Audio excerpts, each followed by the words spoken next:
Welcome back. Let's talk about mental health. Many people think that feeling good and feeling bad exist on one axis, and you fall somewhere on that line between good and bad. But more accurately, positive and negative emotions can be thought of as two separate axes. And to be mentally healthy, you really need to work with both of those axes. You want more capacity for positive emotionality, and you also want to feel more acceptance and more skillfulness around negative emotions. And notice that we didn't say that the goal is to not feel negative emotions, because negative emotions are not just a part of life, they can give us really important information, but instead to develop a healthy relationship with them. Because we can't necessarily know if you're working with a therapist right now, we've decided to focus a bit more on positive emotions. And this is because we don't want to destabilize anyone or to dig up old wounds without being certain that you have the right kind of support to really work through those things. We're going to work on positive emotions by developing healthier relationships with our own bodies. And some of that will be through touch, literally giving ourselves loving touch. Some of it will be through breath work, which directly regulates the vagal nerve and contributes to more balance in your nervous system. Actually, we'll also be using some sounding. This is a type of vocalizing that can bring these pleasant vibrations into the body, and this increases sensation, which redirects attention away from thought and into the body, and actually also balances the nervous system. And we'll also be working with guided meditations to help us cultivate specific states and attitudes that are more positive. But most importantly, we'll be doing this with a loving attitude toward ourselves, and more on that soon.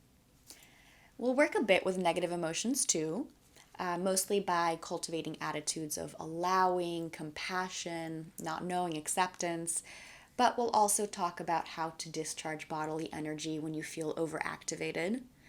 And we're also aiming towards self-discovery and self-insight with some of the journaling prompts and exercises and assessments that should help you find parts of yourself and understand what those parts want, what they fear, and how to relate with them more effectively. But again, focusing on positive states and on a healthy relationship with ourselves and our bodies, both because we don't want to destabilize anyone, and also because many people find that fostering more positivity helps them to better handle the negativity. But we recognize that everyone is different. Some people need relief from negative emotions before they can really fully work on cultivating the positive. And if that's you, the good news is that ketamine quite naturally helps you to feel, accept, and release some of that negative emotionality. So that may start happening for you automatically quite soon. One last important thing, integrating what you experience into your life. This means to really dig deep into what you experience on this medicine so that it can become more deeply ingrained into your life. And there are different ways of doing this. You can talk about it with someone that you trust in therapy or people in your life, creating art, and of course journaling, which we strongly encourage and we provide space for and prompts for right here. This can all really help you to process and make sense of what you're learning and integrate it into your life. It can teach you about yourself and help your brain make and internalize connections that it may otherwise not make.